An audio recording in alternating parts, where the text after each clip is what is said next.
کریم اگر برکت کے لیے تو ہم بھی رکھتے ہیں، مسجد میں بھی لوگ چومتے ہیں، سر پہ رکھتے ہیں، سینے سے لگاتے ہیں، تو برکت کے لیے دلہن کے سر پہ رکھنا اچھی چیز ہے قرآن کریم، کوئی حرج نہیں اس میں۔ بعض لوگ کیوں کہتے ہیں کہ جو قرآن کا یہ مقصد نہیں ہے، قرآن کا مقصد تو تھا کہ اس کو پڑھا جاتا، اسے سمجھا جاتا اور اس پر عمل کیا جاتا، تو یہ اس کے مقصد میں سے ہے۔ تو ایک تو یہ، دوسرا یہ کہ جیسے آپ نے فرمایا کہ ایک اچھا کام ہے، بھلائی والا کام ہے، اس میں کوئی خرابی نہیں ہے، لیکن اگر اسی کو کوئی یوں پیش نظر رکھ کر کہے کہ جی اس کے ساتھ جو ہے وہ بے پردہ عورتیں بھی قریب میں موجود ہوتی ہیں، یا وہاں پر کچھ دیر پہلے گانے چلے ہوتے ہیں، تو یہ سارے کام ہو رہے ہیں، اور بس جو ہے نا وہ دلہن کو رخصت کر کے سائے کے اندر اپنے دل کو منا لیے کہ ٹھیک ہے ہم قرآن کے سائے کے اندر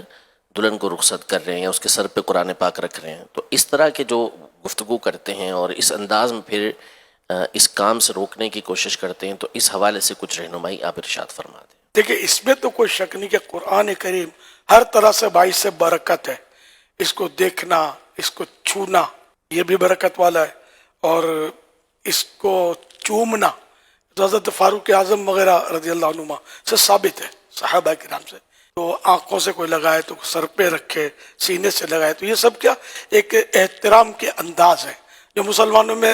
رائج ہے اور پرانے رائج ہے۔ اب کوئی مزید بھی احترام کا طریقہ نکلتا ہے تو شریعت کے خلاف نہیں ہے، تو روکا اس سے بھی جائے گا نہیں، تو درست ہوگا۔ یوں مطلب قرآن کریم میں ہے تو برکت، شفاء للناس، اس میں لوگوں کے لیے شفا ہے، یہ بھی ہے، اور بے شک اس کو پڑھنا بھی چاہیے، اس کو عمل بھی اس پہ کرنا چاہیے، اس سے تو کوئی بھی انکار نہیں کر سکتا، تو ہے ہمارا قرآن کریم تو رہنما ہے۔ تاہم اگر کوئی چومتا ہے، اب میں سمجھو کہ کوئی پڑھنا نہیں جانتا، ان پڑھ ہے بیچارہ، کوشش کرتا نہیں پڑھ پاتا، تو اب کیا اس کو مجبور کریں گے کہ پہلے پڑھنا سیکھ، پورا بعمل ہو جائے، اب اٹھا کے سر پہ رکھ، یہ تو نہیں کہا جائے گا ظاہر ہے۔ اب رہ کے اگر معاذ اللہ وہاں کوئی ڈھول ڈھمک کے بج رہے ہیں تو یہ تو عام طور پہ مسلمان ایسے موقع پر تو احترام کرتا ہے کہ اذان بھی ہوتی ہے تو اس طرح کی چیزوں کو بند کر دیتے ہیں، کام اچھا ہی ہے، تو واقعی اس پہ اگر کوئی معاذ اللہ میوزک کا سلسلہ ہے، ڈھول بجے، تو یہ تو بند کرنا چاہیے احترام کے لیے بھی، اور یہ ایسا بند کرنا چاہیے کہ ہمیشہ کے لیے بند کرنا چاہیے کہ تو ہیں گناہ کے کام، چاہے خوشی کے موقع پر آپ ڈھول بجائیں یا غم کے موقع پر، ہے تو گناہ کا کام، یہ تو نہیں ہونا چاہیے۔ اسی طرح بے پردگی یہ تو نہیں ہونی چاہیے، چاہے شادی میں ہو یا موت میت میں ہو، تو جو مطلب وہاں اس وقت گناہ ہو رہے ہوتے ہیں تو وہ تو واقعی اس کی تو مذمت کی جائے گی، لیکن آپ کوئی بے پردہ عورت ہے وہاں بالفرض، کچھ مرد بھی ہیں، تو اب قرآن کریم اگر کسی دلہن کے سر سے گزارا گیا تو اس پر کیا اس کو ناجائز کہیں گے؟ مثال کے طور پر کہ کوئی لوگ اپنے گناہ کے کام میں مشغول ہیں اور آپ نماز پڑھ رہے ہیں، تو کیا مطلب آپ گناہ گار ہو جائیں گے؟ مسجد کے پاس ڈھول بجتے ہوئے لوگ گزرتے ہیں،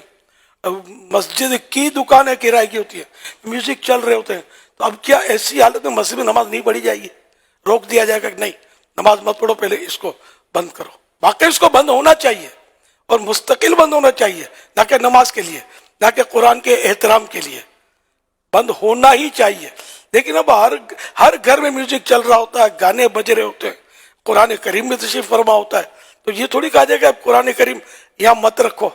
گھر میں قرآن شریف تو ہوتا ہے تو گانے بھی بج رہے ہوتے ہیں، غلط ہو رہا ہوتا ہے، لیکن اس کا مطلب یہ تو نہیں ہوا نا کہ اب یہ قرآن کریم کیوں رکھا ہوا ہے، بلکہ یہ قرآن کریم جو تشریف فرما ہے اس کی برکت سے انشاءاللہ کبھی نہ کبھی اس گھر سے گناہ رخصت ہو جائیں گے۔